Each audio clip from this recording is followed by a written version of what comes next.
What's up, everybody? I'm here with a CBCS grading mail call that is going to be a little bit better than the CGC mail call that I've had recently, which was absolutely terrible, but I'm still working with them to fix that. Hopefully it actually gets fixed. It seems like there's a chance, but we'll see once they receive everything if it actually gets fixed. CBCS, it's more of a time thing. So these books were dropped off at Fan Expo New Orleans in January of 2022. January 9th is the date that they say received and everything, and they took them in. This is 354 days later that they arrived on December 29th, 2022. That's a huge problem because they told me it was going to be 6 months that it was going to take. I even just decided to say let's calculate how many business days were between those 2 days. That's 239 business days, which is still way more than 6 months of time.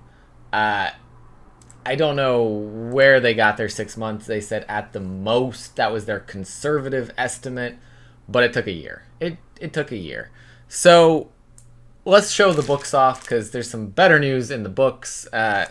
And so that's the one thing I'd say about CBCS. Quality is great. Absolutely not shocked at the grades. There's some I'm like slightly disappointed in, but overall not bad. Quality wise, they're doing their job. So let's try not to get too much glare on here. So first one was Noctera #1, cover A, and it was a 9.8. I sent in 2 of those, and one of them came back as a 9.6 instead. And I think this one I was looking at, and there's a little bit of color rub on the back bottom.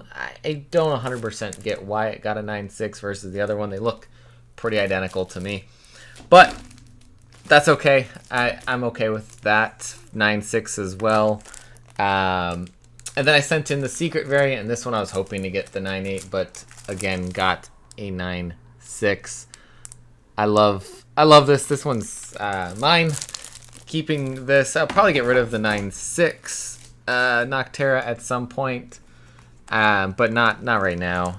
I've got to send more of these in. I have a lot of Noctera that could be graded. So here is the who is the artist on the cover on this? Francis Manipal cover. I think this was the 1 in 10 variant, and it was a 9.8. So that was great. So that was the Noctera books I sent in. I sent in books. These were more for me for slabbing because I have multiple copies of them. I should probably take these out of the plastic. Might make this a little bit easier, maybe not. But Billy the Kid #1, it came back as an 8.5, which was not at all what I expected, but I didn't think it was a 9.8. And I can see why. I can see a 9.2. I don't see an 8.5 here, but that's okay. That was, wasn't expecting a 9.8 on that one. And same with the Diamond Retailer preview for that as well. Also an 8.5, which that one was more expected. I could probably have improved that with a press, but I did not want to. So 8.5. So that's cool that they kind of matched in that regard. 2 8.5s for the Billy the Kid books. This one I did not think was less than a 9.8, but a 9.6 and a 9.8 difference sometimes is hard to discern. And it was a 9.6, and that was the 1 in 5 variant for You Promised Me Darkness, done by Anna Shadowcats. Anna, beautiful artwork here, and the next 2 are also going to be Anna's artwork. But yeah, I sent that one in because I just wanted to have that in a slab, and now I do, and I love this cover. And then, which of course that You Promised Me Darkness, Damien Connolly's book, which inspired the channel name, You Promised Me Comics. And the last 2, I guess I will show off. I gotta show these off in the right order here. these, when I sent Anna some of her comp copies of our exclusive variant for Nobody's Child from Behemoth Comics, now Sumerian Comics, I had sent her some to get signed and send back, and sent these for signature verification with CBCS, sorry, and they came back, and here is the first one. It came back as a 9.6, but it has her signature here, which is cool. So this is probably her first verified signature in a slab, which is pretty cool.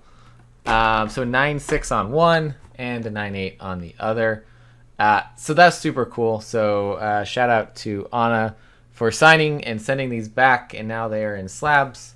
Super cool. Of course, neither are for sale. One for me, one for the other half of the channel, Caroline. But yeah, super cool to have that now. And so now I can put this next to my previous copy that I had sent in and took a while to get back from them. That is a blue label. So I think that's pretty cool. Set that there. But yeah, so like I said, quality, about what I expected, plus or minus a little on some of them. But in terms of length of time that took to get those back, that was insane. 354 days for an estimated wait time of 6 months. Just really not acceptable in terms of that. But CGC smashed my books, dropped the quality in them, and really just depreciated value of anything that I sent into them. So I can't trust CBGC as a grader. CBCS I will probably use if I don't care how long it takes to get the books back, which most of the time I don't. And I'm looking into sending some stuff to EGS in the future, so that I can have some stuff from them too. So that's that. Thank you for watching this video. A little bit different than I normally do, but this was an all indie comics slab haul from CBCS. So that's kind of cool. And the CGC haul that I had last was not all indie comics. It was mostly Marvel. Actually, all Marvel, if I remember correctly, and that went terribly wrong. So maybe that's it too. CGC is just trying to smash up the Marvel stuff and devalue people's stuff. I don't know, but that's it. Much better news this time than the last one, and appreciate you guys watching. As always, collect what you love. See you next time.